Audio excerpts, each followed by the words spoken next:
ನೋಡಿ ನಾನೊಂದು ಹಲಸಿನ ಹಣ್ಣನ್ನು ತೊಗೊಂಡು ಬಂದು ಅದನ್ನು ಬೀಜ ಎಲ್ಲ ಬಿಡಿಸಿ ಈ ರೀತಿ ಸೊಳೆಗಳನ್ನು ತೆಗೆದಿಟ್ಕೊಂಡಿದ್ದೀನಿ.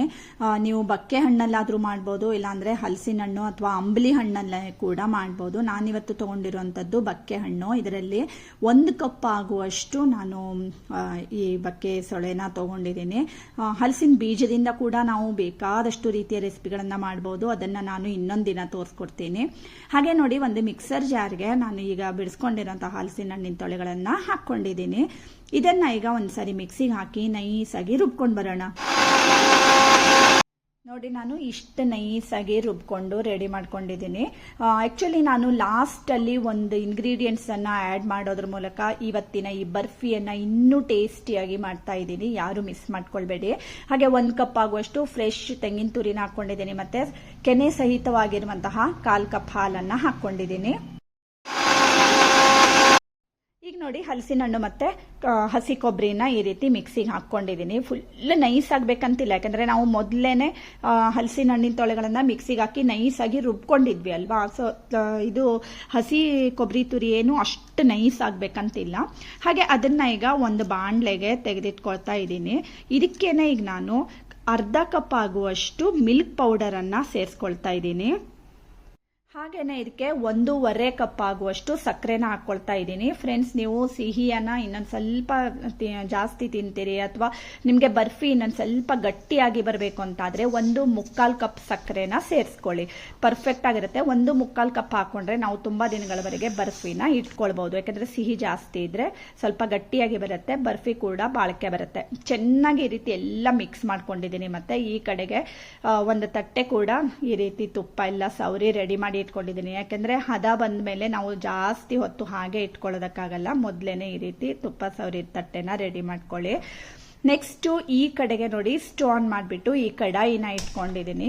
ಮಿಶ್ರಣ ಎಲ್ಲ ಚೆನ್ನಾಗಿ ನೋಡಿ ಮಿಕ್ಸ್ ಆಗಿದೆ ಅಲ್ವಾ. ಈಗ ಇದನ್ನು ನಾವು ಕಂಟಿನ್ಯೂಸ್ ಆಗಿ ಮಗಚ್ತಾ ಹೋಗಬೇಕು. ನಾವು ಸಕ್ಕರೆ ಹಾಕಿರೋದ್ರಿಂದ ಇದು ಕರಗ್ತಾ ಸ್ವಲ್ಪ ಲಿಕ್ವಿಡಿಯಾಗಿ ಬರುತ್ತಾ ಹೋಗುತ್ತೆ. ಈಗ ಮೊದಲು ನಾವು ಮೀಡಿಯಂ ಫ್ಲೇಮ್ನಲ್ಲಿ ಇಟ್ಕೊಂಡು ಇದನ್ನು ಕಂಟಿನ್ಯೂಸ್ ಆಗಿ ಸುಮಾರು ಈ ಬರ್ಫಿ ಮಾಡೋದಕ್ಕೆ ನಿಮಗೆ 20 to 25 ಮಿನಿಟ್ಸ್ ಬೇಕಾಗುತ್ತೆ. ಮೀಡಿಯಂ ಫ್ಲೇಮ್ ಇಟ್ಕೊಳ್ಳಿ. ಈಗ ನೋಡಿ, ನಾನು 2 ಚಮಚ ಆಗುವಷ್ಟು ತುಪ್ಪನ ಸೇರಿಸ್ಕೊಳ್ತಾ ಇದ್ದೀನಿ. ಲಾಸ್ಟ್ವರೆಗೂ ನೋಡಿಕೊಂಡ್ರೆ ನೀವು ಪರ್ಫೆಕ್ಟ್ ಆಗಿರುವಂತಹ ಬರ್ಫಿನ ನೀವು ಕೂಡ ಮಾಡ್ಕೊಳ್ಬೋದು. ಯಾಕೆಂದರೆ ನಮಗೆ ಹಲಸಿನ ಹಣ್ಣಿನ ಸೀಸನ್ನಲ್ಲಿ ಮಾತ್ರ ಸಿಗುತ್ತೆ ಇದು ಅಲ್ವಾ. ಹಾಗೆ ನೋಡಿ, ಒಂದು ಚಿಟಕಿಯಷ್ಟು ನಾನು ಯೆಲ್ಲೋ ಕಲರ್ ಫುಡ್ ಕಲರನ್ನು ಹಾಕ್ಕೊಂಡಿದ್ದೀನಿ. ಯಾಕೆಂದರೆ ನಾವು ಹಲಸಿನ ಹಣ್ಣಿನ ಬರ್ಫಿನ ಮಾಡ್ತಾ ಇದ್ದೀವಿ ಅಲ್ವಾ.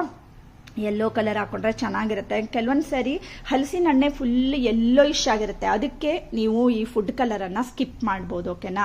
ಹಾಗೆ ನೋಡಿ, ಪುನಃ ಇನ್ನೊಂದು 2 ಚಮಚ ಆಗುವಷ್ಟು ತುಪ್ಪನ ಹಾಕ್ಕೊಳ್ತಾ ಇದ್ದೀನಿ. ನೀವು ತುಪ್ಪನ ಹಾಕ್ಕೊಳ್ತಾ ಅಂದರೆ ಜಾಸ್ತಿ ಏನು ಬೇಕಾಗಲ್ಲ. ಟೋಟಲ್ ಆಗಿ ಒಂದು 6 ರಿಂದ 7 ಚಮಚ ತುಪ್ಪ ಸಾಕಾಗುತ್ತೆ. ಮಧ್ಯ ತುಪ್ಪನ ಹಾಕ್ತಾ ಈ ರೀತಿ ನೀವು ಕಂಟಿನ್ಯೂಸ್ ಆಗಿ ಮಗಚ್ತಾ ಹೋಗಬೇಕು.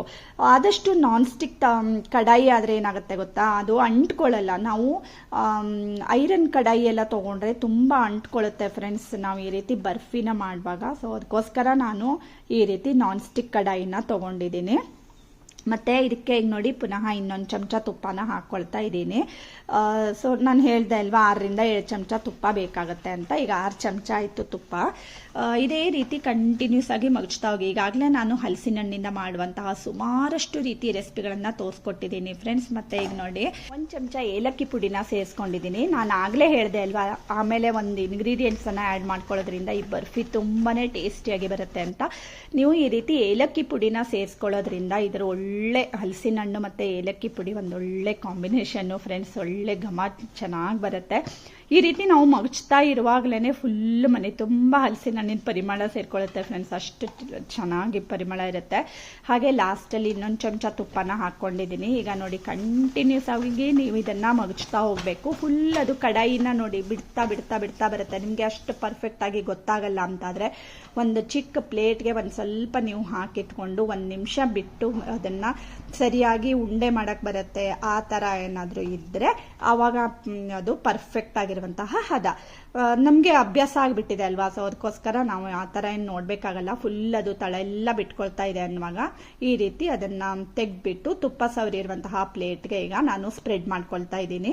ಆ್ಯಕ್ಚುಲಿ ಕಲರು ಅಲ್ಲಿ ಮತ್ತು ಇಲ್ಲಿ ಡಿಫ್ರೆಂಟ್ ಆಗಿ ಕಾಣಿಸ್ತಾ ಇದೆ. ನೀವು ಯಾರಾದರೂ ಕೇಳ್ಬೋದು. ಬಟ್ ಅದು ಲೈಟು ಅಲ್ಲಿ ಮತ್ತು ಲೈಟು ಇಲ್ಲಿ ಲೈಟು ಸೇರಿಬಿಟ್ಟು ಆ ಥರ ಕಾಣಿಸ್ತಾ ಇದೆ ಫ್ರೆಂಡ್ಸ್. ಸೊ ಈಗ ನೋಡಿ ಈ ಥರ ರೆಡಿ ಮಾಡಿ ಇಟ್ಟಾದ್ಮೇಲೆ ಒಂದು 15-20 ನಿಮಿಷ ಬಿಟ್ಟು ಇದನ್ನು ಕಟ್ ಮಾಡ್ಕೊಳ್ಬೇಕು. ತುಂಬ ಜಾಸ್ತಿ ಹೊತ್ತು ಹಾಗೆ ಇಡಬೇಡಿ, ಯಾಕಂದರೆ ಆಮೇಲೆ ಕಟ್ ಮಾಡ್ಕೊಳ್ಳೋದು ಕಷ್ಟ ಆಗುತ್ತೆ. ಒಂದು 15 ಮಿನಿಟ್ಸ್ ಬಿಟ್ಟರೆ ಸಾಕು. ಆಮೇಲೆ ನೀವು ಚೆನ್ನಾಗಿ ಮಾರ್ಕ್ ಮಾಡಿ ಇಟ್ಕೊಳ್ಳಿ. ಮಾರ್ಕ್ ಮಾಡಿ ಆದಮೇಲೆ ಕೂಡ ನೀವು ಒಂದು ಅರ್ಧ ಗಂಟೆ ಆ ಬರ್ಫಿನ ಮುಟ್ಟೋದಕ್ಕೇನೆ ಹೋಗಬೇಡಿ. ಆವಾಗ ಏನಾಗುತ್ತೆ, ಅದು ಫುಲ್ ಸೆಟ್ ಆಗುತ್ತೆ. ನೀವು ಒಳ್ಳೆ ಬರ್ಫಿ ಗಟ್ಟಿಯಾಗಿ ನೀವು ತೆಗಿಯೋದಕ್ಕೆ ಚೆನ್ನಾಗಿರುತ್ತೆ. ನೋಡಿದ್ರಿ ಅಲ್ವಾ ಫ್ರೆಂಡ್ಸ್, ಪರ್ಫೆಕ್ಟ್ ಆಗಿರುವಂತಹ ಹಲಸಿನ ಹಣ್ಣಿನ ಬರ್ಫಿ ರೆಡಿ ಆಗಿದೆ. ಖಂಡಿತ ನೀವು ಒಮ್ಮೆ ಟ್ರೈ ಮಾಡಿ. ಮತ್ತು ಹಲಸಿನ ಹಣ್ಣಿನ ತೆಳ್ಳೆವು, ಸೆಟ್ ದೋಸೆ ಎಲ್ಲ ತೋರಿಸ್ಕೊಟ್ಟಿದ್ದೀನಿ. ಡಿಸ್ಕ್ರಿಪ್ಷನ್ನಲ್ಲಿ ಆ ಲಿಂಕನ್ನು ಹಾಕಿರ್ತೀನಿ. ಸಖತ್ ಟೇಸ್ಟಿಯಾಗಿರುವಂಥ ಬರ್ಫಿ ನೀವು ಮಾಡ್ಕೊಳ್ಳಿ. ಹಾಗೆ ಇವತ್ತಿನ ಈ ವಿಡಿಯೋ ಇಷ್ಟ ಆದರೆ ಫ್ರೆಂಡ್ಸ್, ಗೊತ್ತೇ ಇದೆ ಅಲ್ವಾ, ಲೈಕ್ ಮಾಡಿ, ಶೇರ್ ಮಾಡಿ ಮತ್ತು ಸಬ್ಸ್ಕ್ರೈಬ್ ಮಾಡಿ. ಇನ್ನೊಂದು ಒಳ್ಳೆ ವಿಡಿಯೋ ಜೊತೆ ಬರ್ತೀನಿ. ಅಲ್ಲಿವರೆಗೂ take care. Thank you for watching.